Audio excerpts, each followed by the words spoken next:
અને હવે વાત મહંત હરિહરાનંદની।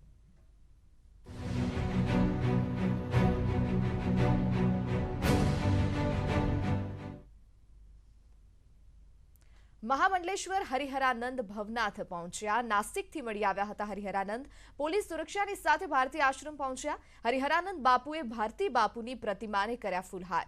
જે થશે એ કોર્ટ નક્કી કરશે તેવું હરિહરાનંદે જણાવ્યું છે। 2019માં વિશ્વંભર ભારતી બાપુએ વિલ ફેરવી નાખ્યું હતું।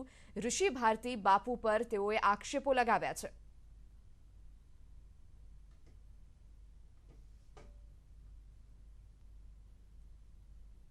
ભારતી બાપુ બ્રહ્મલીન થયા પછી જે મારા નામનો વિલ હતો તો સામે બીજો 8 મહિના પછી ફ્રોડ વિલ કાઢ્યો અને ફ્રોડ વિલ કરી અને ત્યાં સરખેજમાં ઘણા વિવાદો છે।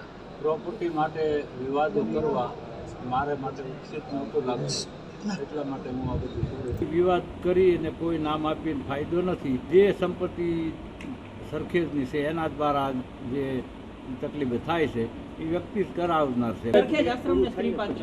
બે બંનેને થઈ અને સાથે રહીને જ આ બધી પ્રવૃત્તિ વિલની બની છે। શાંતિપુરા સનાથળ 85 વીઘા જમીન છે, એ પણ આ વિલની અંદર ઉલ્લેખ છે।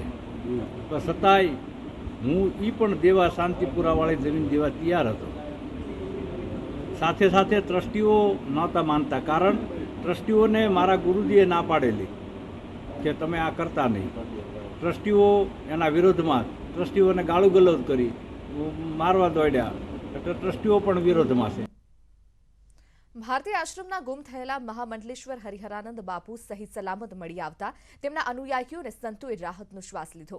જોકે બાપુ કોના દબાણવશ ગુમ થયા હતા તેને લઈને તટસ્થ તપાસની માંગ ઉઠી છે।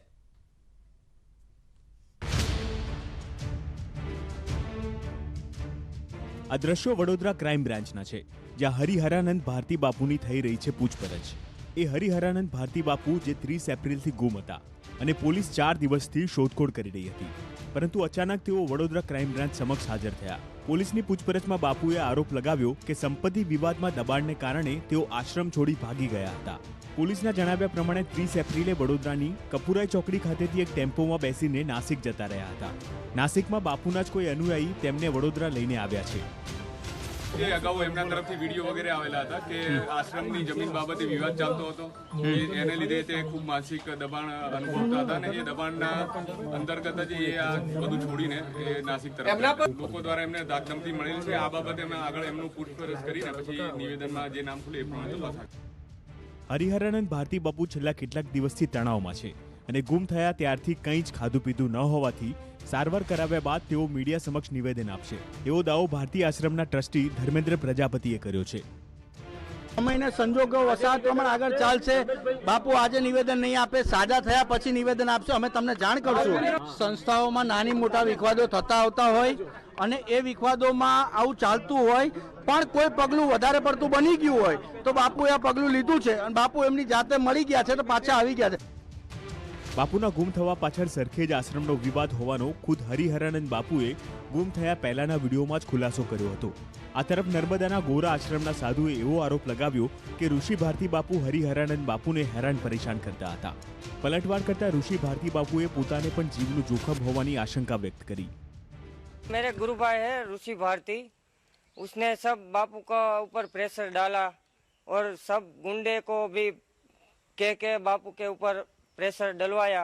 મને એવું લાગે છે કે આની પાછળ કોઈ બીજું ષડયંત્ર થઈ રહ્યું છે, જેમાં મને હટાવવાનો પ્રયાસ થઈ રહ્યો છે।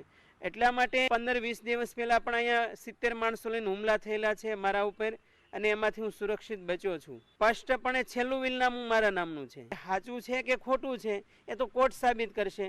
કોર્ટ જ્યારે સાબિત કરે પહેલું ખોટું છે તો અમે આશ્રમ છોડીને જતા રહીશું। સરખેજ ભારતી આશ્રમની સંપત્તિનો વિવાદ હાલ કોર્ટમાં છે।